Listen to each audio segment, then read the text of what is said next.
There's a Yiddish word, chutzpah.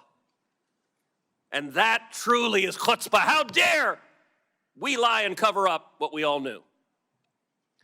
Now, I have been asked literally 1,000 times by Texans, who was running the country? And I'm going to give you the most terrifying answer. I don't know. I genuinely don't know.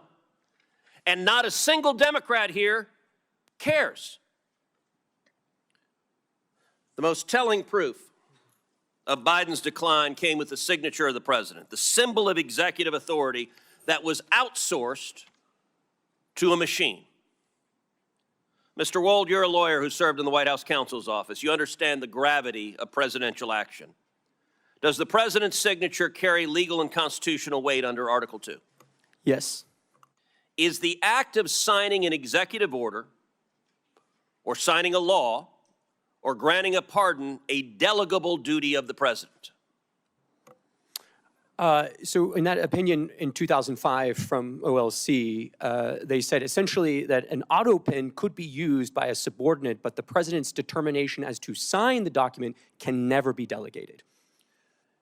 Can that authority be transferred to a staffer or a machine without the president's explicit authorization? Never. And if you look at the statistics are stunning. In 2021, President Biden issued 78 executive orders.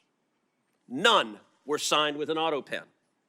That first year of the presidency, Biden, I suppose, was relatively lucid, and 78 executive orders he signed by hand. The second year, however, we see the Autopen emerge. The first Autopen executive order was issued on July 15th, 2022. After that day, 100% of the executive orders issued in 2022 were signed by an Autopen. In 2023, Biden issued 24 executive orders. 16 were Autopenned. In 2024, Biden issued 19. 14 were Autopenned. In 2025, Biden issued 14 executive orders. Every single one was Autopenned. Mr. Wold, let me ask you as a legal matter, if there's a law that's passed both houses of Congress and it goes to the White House, and a staffer autopens signing that law without the president's authorization, is that law legally passed and signed into law? No. If an executive order is issued and a staffer autopens it without the president's authorization, is that executive order legally binding? No.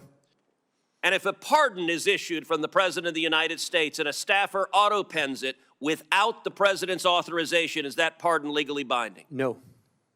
Under the Biden White House, the ceremonial song, Hail to the Chief, was effectively replaced with Hail to the Pen.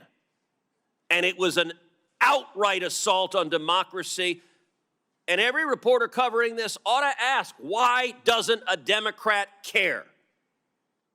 We heard about the moral responsibilities of a staffer. How about an elected senator who knows damn well that if we get into a war and Iran is preparing to fire a nuclear weapon at the United States, that the commander-in-chief is busy playing with his Jell-O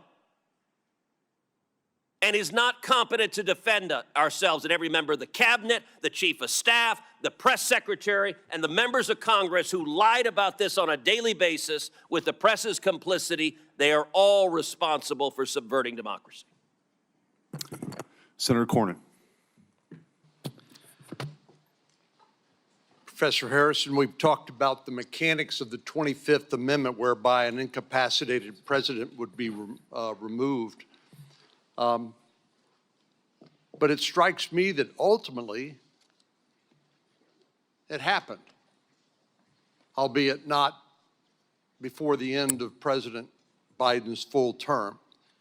What we saw happen after the disastrous debate in the summer of 2024 is basically an exercise of the powers of the 25th Amendment by the political elites in the Democratic Party to get President Biden not to run again and to substitute Kamala Harris for him as the Democratic nominee for president.